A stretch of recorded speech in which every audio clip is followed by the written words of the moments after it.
According to the accepted scientific narrative on the creation of the universe, a gigantic burst of untold kinetic energy let loose, creating what is commonly referred to as the Big Bang. This bang sent shards of mass and material in all directions for trillions and trillions of miles, traveling at enormous speeds for light years on end. Some of this material made its way into what we know as our solar system, and within that solar system is the planet Earth. The creation of our planet is a hotly debated subject in scientific communities, and to a certain degree by the general public. Some scientists theorize that the wandering materials from the Big Bang collated together to create the various planetary spheres that inhabit our solar system.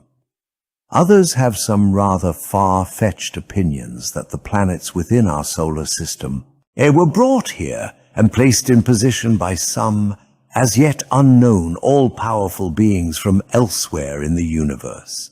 Whichever may be the case, the fact remains that the planet Earth is one very unique, habitable environment. The relationship the Earth has with the Sun and the Moon is, according to current understanding, the only such relationship in the universe. Their distance between one another and their size allows for the semi-frequent eclipse events that fascinate the populace of our planet.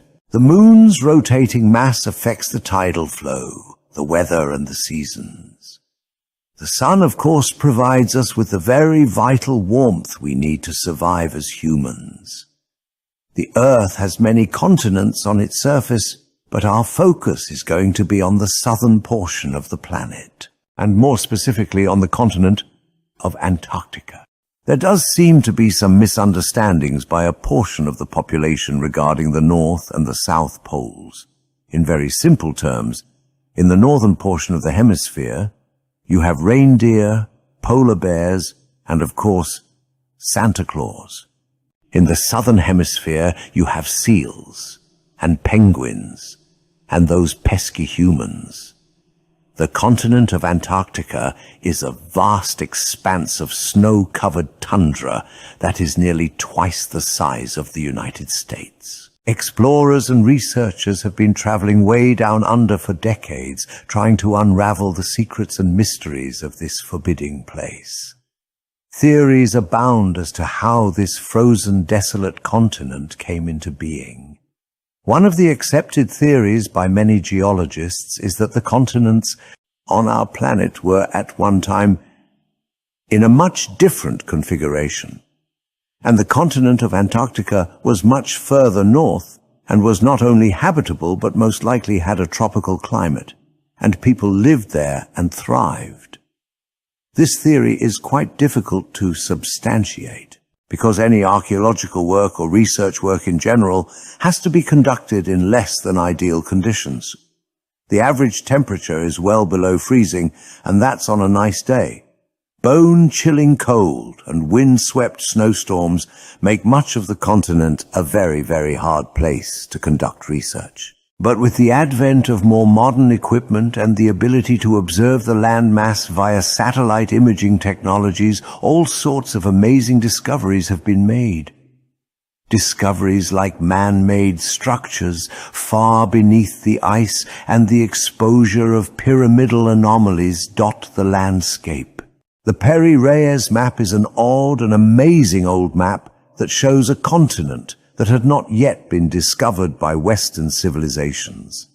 The map is of the known world at that time and was made in 1613 by Danish cartographer Peri-Reyes. The map shows a giant unnamed landmass, which is clearly Antarctica. However, Antarctica wasn't officially discovered by Western man until 1733, when British seafarer James Cook supposedly discovered it. Furthermore, the map shows the landmass having no ice cap, but rather clear forested mountainous lands. But mainstream academia will tell you Antarctica has been covered in an ice cap for thousands and thousands of years. The Peri-Reyes map was put together from the work of several other maps, some dating to ancient times from the Middle East. The Peri-Reyes map is quite unique, as that no one has been able to explain how an undiscovered continent made its way onto this map. From a Western standpoint, the exploration of Antarctica can be traced back to British naval captain James Cook, who, in 1773, traversed the oceans of the world, including those of the southern hemisphere. This voyage included the first recorded circumnavigation of Antarctica. His log noted that he traveled a total of 66,000 miles and found it odd that the total circumference of the known world at that time was only 22,000 miles. But his travels logged 6 times that distance.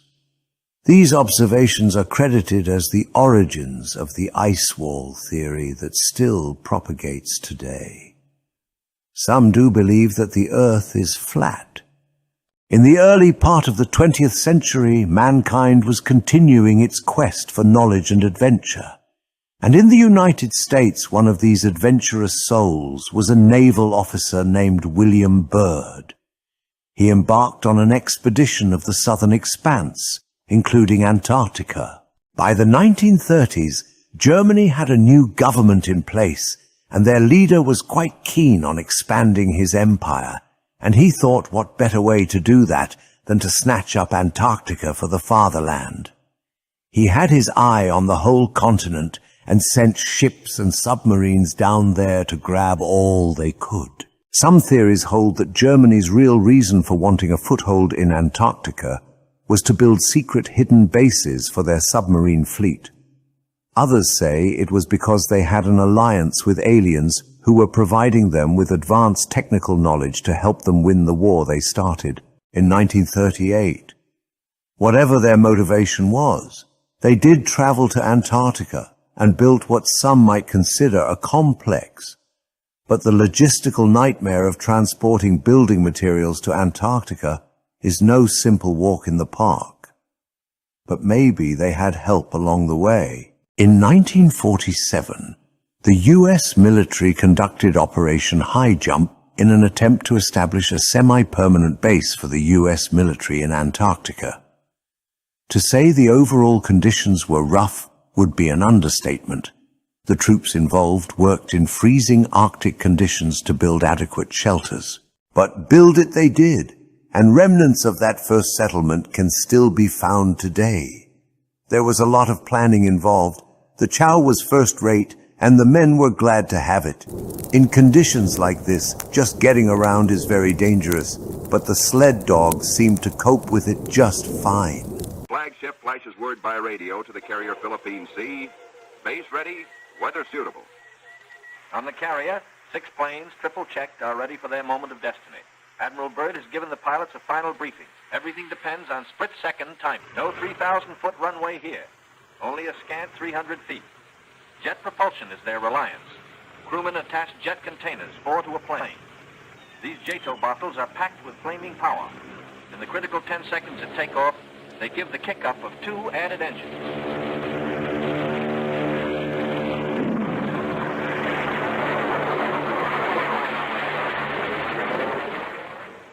There comes Byrd. Cruising can relax now. The skis work perfectly. The carefully calculated drag of the wheels serves only to shoot up a plume of snow. Geologists in particular have very strong arguments for not only the Antarctic continent's location on the Earth, but other land masses as well.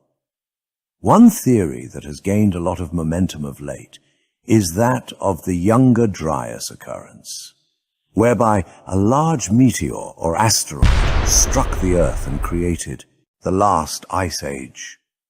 In doing so, this impact shifted land masses, and the once northerly location and tropical climate of Antarctica was pushed south into the colder region it now resides in, and allowed the accumulation of the ice cap that covers its surface today. With the advent of modern satellite imaging technology, topographical surveillance has been greatly enhanced, and man's ability to observe our planet from above has allowed better geographic observation and meteorological predictions for weather patterns.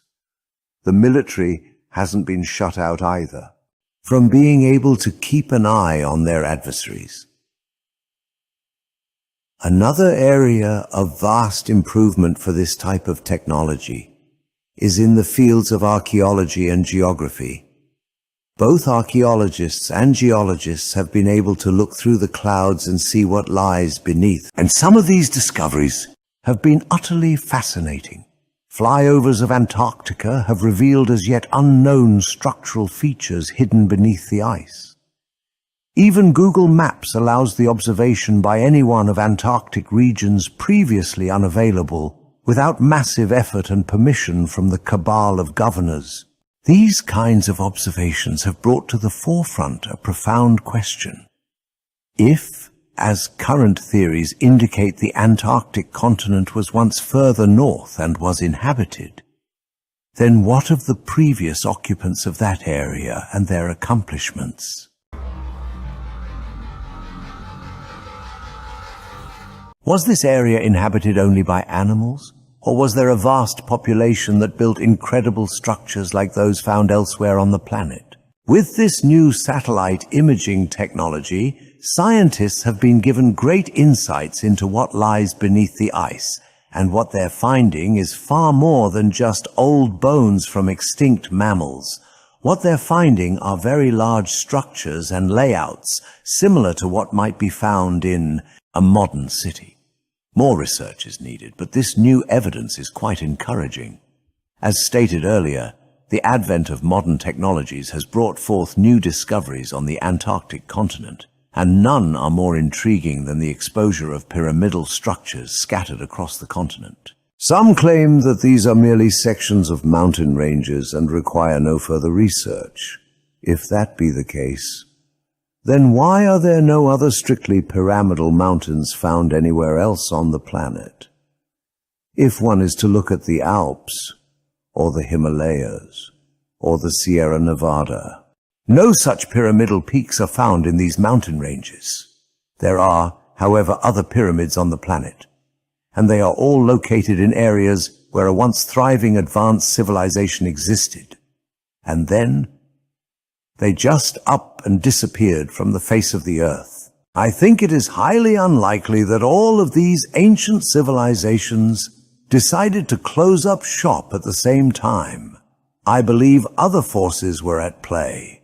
It's more than likely the asteroid that slammed into Earth and set in motion the last ice age also wiped out numerous civilizations across the planet. And the only remnants of those civilizations are the massive stone structures they created eons ago and left behind for later inhabitants to discover. The similarities found all across the planet are just too compelling to be ignored, and it is for this reason I feel much more research is needed and unanswered questions be answered. Until then, we can only look and wonder as to what all may lie beneath all of that ice way down under. I should very much like to thank you all for joining us on this tale, and I hope it was enjoyable to you all. Please take the time to like and subscribe, as this helps us a great deal in continuing to put forth our content. Again, thank you all so very much. This is Professor Poppycock signing off.